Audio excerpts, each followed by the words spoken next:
Okay friends, చూడండి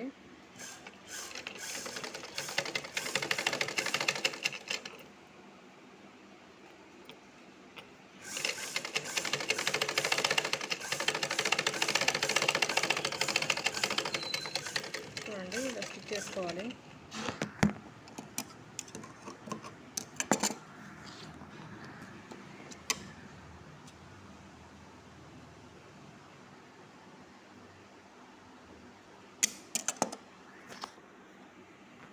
చూడండి ఇలా వచ్చింది. సో హెమ్మింగ్ చేసుకోవాల్సిన పని కూడా లేదు.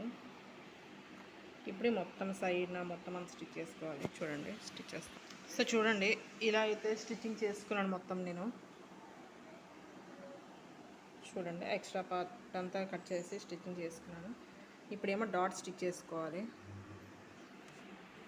డాట్స్ చూడండి ఫ్రెండ్స్ ఎలా స్టిచ్ చేసుకోవాలంటే, ఇది మిడిల్ డాట్ మనకి ఉక్స్ పెట్టి కాజా పెట్టి స్టిచ్ చేసుకున్నాం కదా, అది ఈ చివరి నుంచి ఆ చివరికి ఇలా మిడిల్లో సెట్ చేసుకోవాలి. ఇలా మిడిల్ పాయింట్ వస్తుంది కదా, మిడిల్ పాయింట్లో 2 ఇంచ్ లెంత్ తోటి స్టిచ్ చేసుకోవాలి. ఒక్క పావు ఇంచ్ వెడల్పుతోటి 2 ఇంచ్ లెంత్ తోటి అయితే స్టిచ్ చేసుకోవాలి. చూడండి ఒకసారి. చూడండి ఇలా అయితే వచ్చింది. ఇప్పుడేమో ఈ మిడిల్ డాట్ ఇక్కడ కింద స్టిచ్ చేసుకోవాలి. అదే ఎలా అంటే ఇక్కడ నుంచి ఇక్కడికి, ఇక్కడ మనం స్టిచ్ చేసుకున్నాం కదా, ఇక్కడ నుంచి ఇక్కడ 3 ఇంచెస్ మార్క్ చేసుకొని అక్కడ స్టిచ్ చేసుకోవాలి ఫ్రెండ్స్. చూడండి. సో చూడండి ఇక్కడ నుంచి ఇక్కడికి 3 ఇంచెస్ అయితే మార్క్ చేసుకోవాలి. మార్క్ చేసుకొని మనమే స్టిచ్ చేసుకోవాలి. చూడండి ఫ్రెండ్స్, ఇక్కడికైతే 3 ఇంచ్తో మార్క్ చేసుకున్నాం కదా. ఇప్పుడు ఇక్కడ నుంచి ఇక్కడికి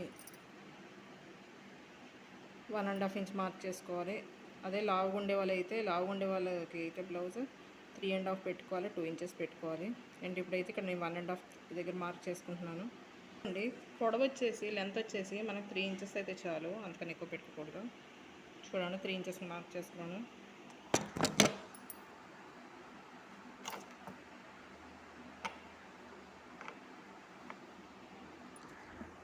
చూడండి ఫ్రెండ్స్ ఇలా అయితే వచ్చింది. ఇప్పుడు ఈ ప్రకారం మనం అయితే మా డాట్ కుట్టుకోవాలి. సో చూడండి ఫ్రెండ్స్, డాట్ వేసి 2 డాట్స్ ఇలా వచ్చాయి కదా. మనం డాట్ స్టిచ్ చేసేటప్పుడు 3 డాట్స్ వస్తాయి. సెంటర్ అదే మిడిల్ డాట్, ఇక్కడ ఇటు సెంటర్ డాట్, ఇక్కడ చెమక దగ్గర వస్తాయి. ఆ 3 డాట్స్కి మధ్యలో 1.5 గ్యాప్ తోటి ఉండాలి.